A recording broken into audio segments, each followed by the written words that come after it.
Добрый день, друзья!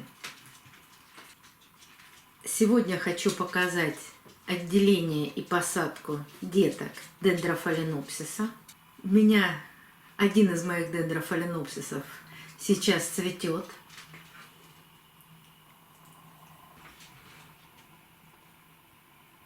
Вот такая веточка расцвела полностью. Посажен в такой же грунт, который я буду применять и сейчас. А вот этот я покупала оценкой. И из верхушки бульб, вместо того, чтобы начать растить цветонос, он мне взял и вырастил двух деток. Детки уже с корнями. Причем вот эта детка в хорошем состоянии. У нее еще и корни раскуклены. Вот зелененькие корешки.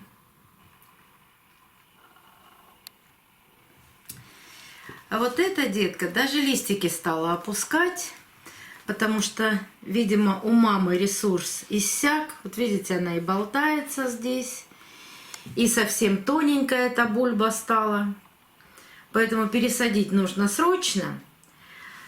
Но у дендрофаленопсисов, в отличие от фаленопсисов, вот для меня, я не знаю, как в природе у них это происходит, наверное, там все равно тоже.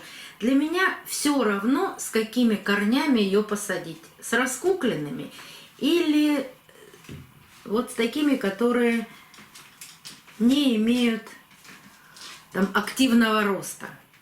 Потому что они очень быстро при посадке начинают опять выпускать корешки. Поэтому я хочу отделить эти две детки и посадить точно в такой же горшок. Сейчас, когда буду сажать, расскажу вам и какой грунт. Как мы будем отделять. Ну, берем инструмент. Это у меня секатор для орхидей. И когда мы отделяем любых деток, мы должны обязательно инструменты обработать каким-то спиртовым раствором. У меня спирт медицинский. Ну, это может быть и водка, например.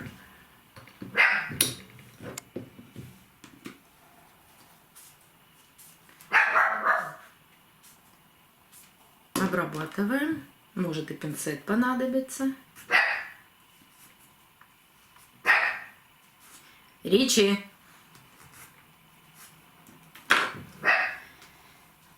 Как я это хочу сделать? Отрезать немного ниже само материнское растение.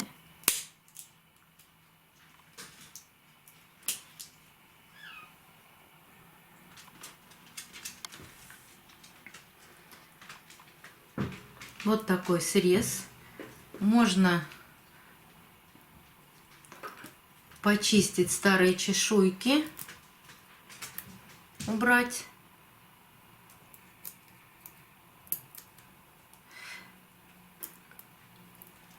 На этой бульбе листики, вот здесь еще есть материнские листики, а на этой бульбе листики уже опали материнские, поэтому остались такие маленькие чешуйки. Их можно убрать. И даже вот эти чешуйки можно убрать. Сейчас мы что-то увидим под этой чешуйкой.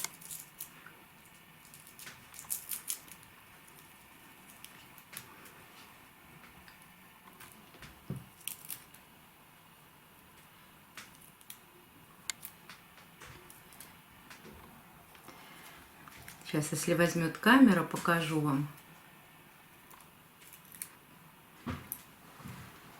Вот маленькая зеленая часть под чешуйкой была.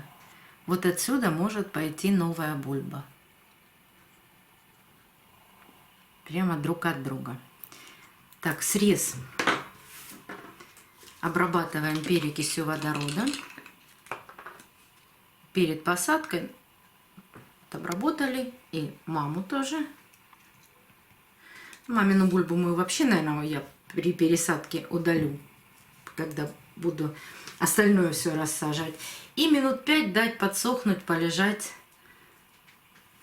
такой бульбочки. Давайте вторую будем отделять. эти листья не нужны. Вот эти материнские листья нам будут не нужны. Поэтому мы срезаем, сейчас, чтобы видно было, немного ниже этих листьев.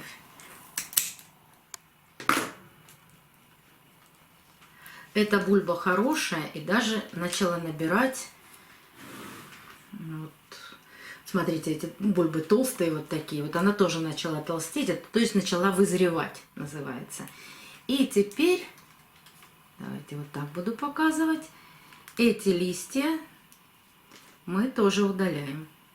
При посадке эти листья не нужны.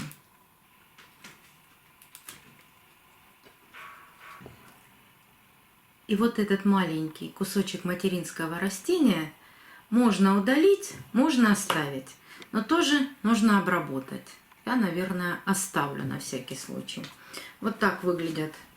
Давайте вот так покажу, чтобы на темном моем платье было видно. Вот так раскукленные корни вот этого растения, вот так не раскукленные корни.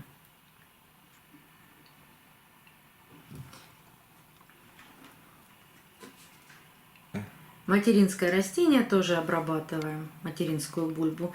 Но эти бульбочки, вот эту я точно наверняка уберу. Она здесь и болтается, и рядом есть засохшая, а вот эту оставлю. Этот маленький дендрик, я думала, что он займется только ростом вот этих двух новых деток.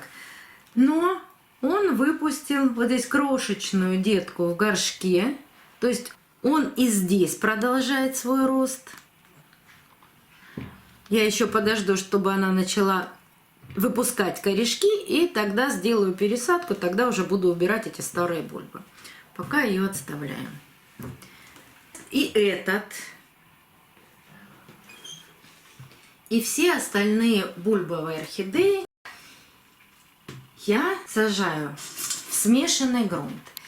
Для любых бульбовых орхидей нужен более влагоемкий грунт, чем обыкновенным фаленопсисом. Поэтому у меня здесь присутствует пеностекло, кора и циафлора. Сейчас она там внизу у меня, но она есть. Там видно. Приблизительно в равных количествах. Чуть больше, чуть меньше, и керамзит же, керамзит, господи, про керамзит-то я забыла.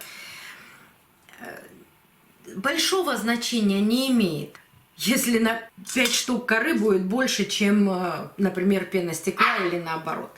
Приблизительно в равных количествах. Вот такой смешанный грунт. Сейчас он у меня сухой, и я хочу его немножко увлажнить, совсем немного. И сделаю это вот так. Корни, они были воздушные, поэтому они очень сейчас ломкие. И при посадке, когда будем засыпать грунтом, тоже могут сломаться, пораниться. Поэтому я хочу увлажнить немного и грунт, и увлажнить корни. Ну, сделаю это все вместе.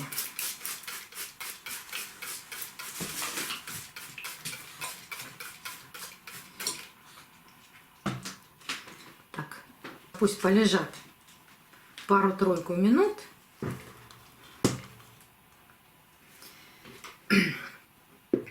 Горшки одинаковые. Какой емкости, я, честно говоря, не помню. Но очень удобные горшки, у которых есть вот такие ручки для того, чтобы поднять внутренний горшок.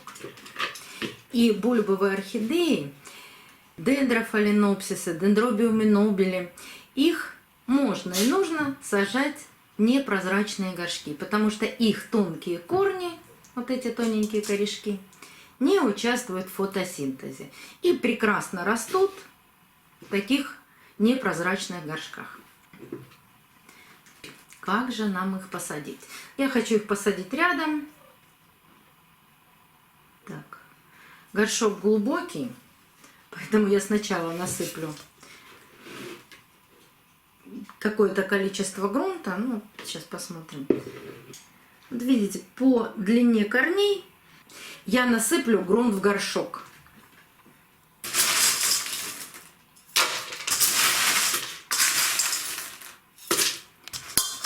И опять померяю. Мерить буду по длинному, по длинным корням. Так, вот достаточно. Смотрите, вот так сейчас будут корни почти касаться нижнего слоя грунта. Один.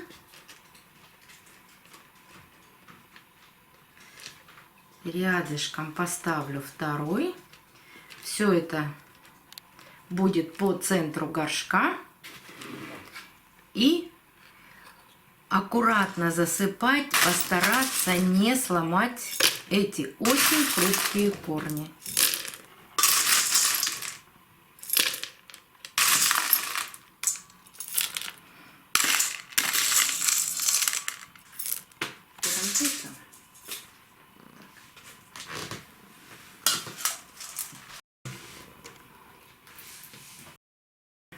Мне больше нравится верхний слой делать керамзита, потому что тогда весь влагоемкий грунт, как пеностекло, кора, они находятся глубже. Но все равно посадка должна быть такая, чтобы корни были прикрыты, а основания бульбочек были свободные. Они отсюда выпускают новые росты. Поэтому должен быть доступ и свет.